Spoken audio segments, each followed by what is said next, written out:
really like James. And it's not just that he's really good looking, but there's a problem because my mum is disabled.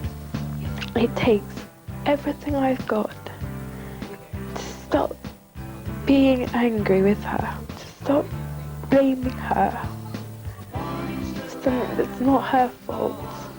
Teenage Diaries, The Daughter Sent from Hell. Tonight, 11:35 on 2.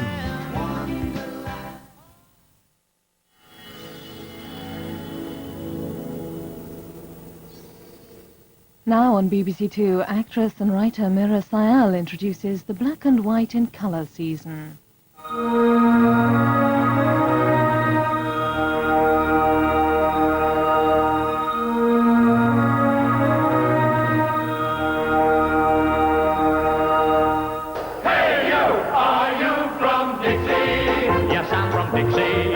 When fields of cotton they beckon to me. We're glad to see you.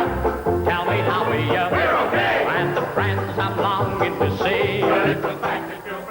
It seems incredible these days that the black and white minstrel show ran for over 20 years on primetime British television.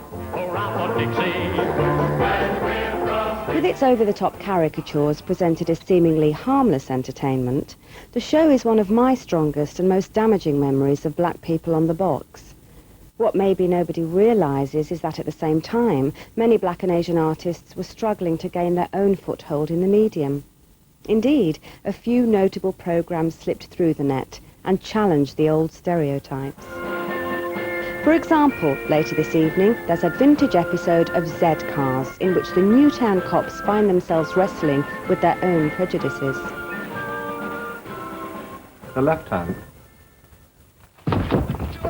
Did you notice anything? What? About him? Yeah, he was left-handed. He walked out. Oh, yeah, he did. Treat them like animals, you get animals to deal with. Treat them like normal human beings. Probably they won't understand what you're talking about, but you got more chance of getting them to do as they're told.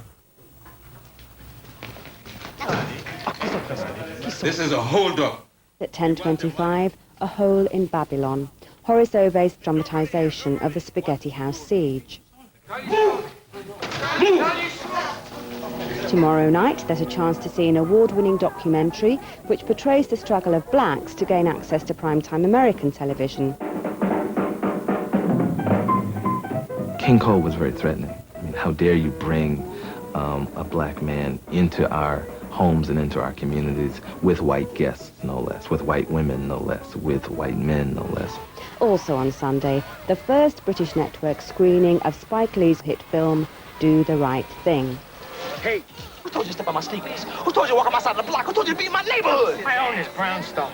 Who told you to buy a brownstone on my block, in my neighborhood, on my side of the street? There'll be 2 episodes of BBC Two's pioneering black soap opera, Empire Road, and the BBC's version of A Passage to India from 1965. Finally, on Friday at 10 o'clock, there's classic Lenny Henry from his very first solo series in 1984. And we spent hours in the backseat of my car while I was looking for my keys. But the season kicks off with a documentary film by Isaac Julian, winner of last year's Critics' Prize at Cannes for his feature film Young Soul Rebels. Made for the BBC in conjunction with the British Film Institute, his 2-part documentary examines the rocky relationship between television and black and Asian Britain.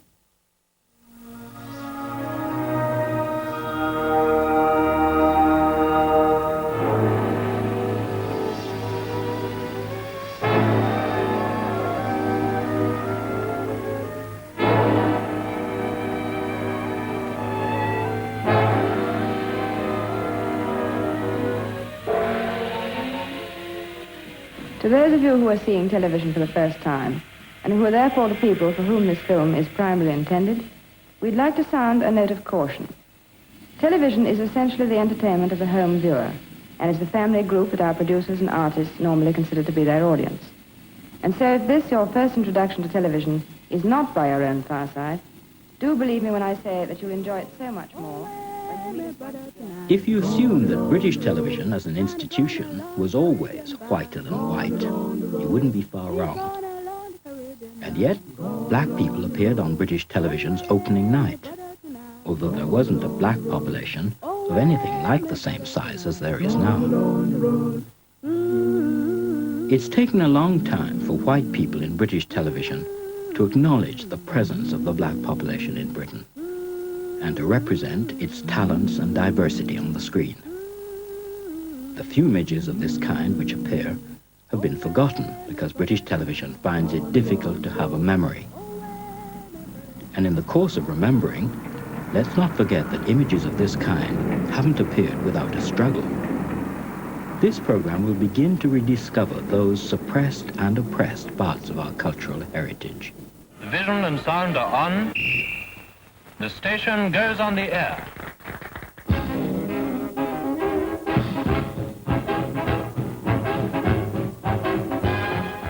Buck and Bubbles, a black American song and dance team, sang and danced in the new dawn of British television, temporarily escaping the segregationist practices of American society and television.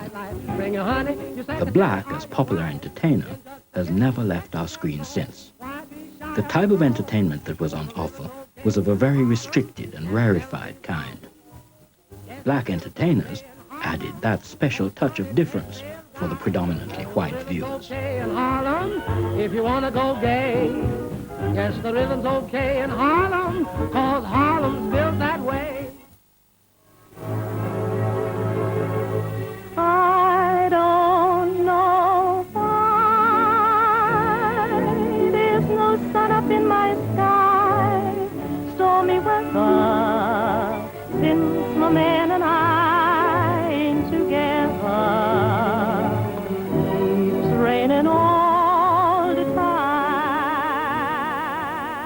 We went out there, and you had to step over all the cables that were all over the floor, some as big as water things in the street, some very narrow like we have here.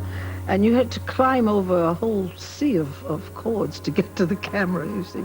And when you got to the camera, they just stood you there, and the camera was there. You know those old-fashioned cameras that they used to take pictures in the man put the black thing. Well, they did that there, you see. They had the black thing over there, you see. And you just stood there. You had no makeup on. You didn't need it. Everybody was white. You only had eyes and black lips, because of black and white. And you just stood up there and you sang your song like this, you know. Blah, blah. And then you waited until they said, well, they used the word cut or blackout or whatever. Then you moved away, you see. Oh, now I can't give you anything but love. Baby, that's the only thing I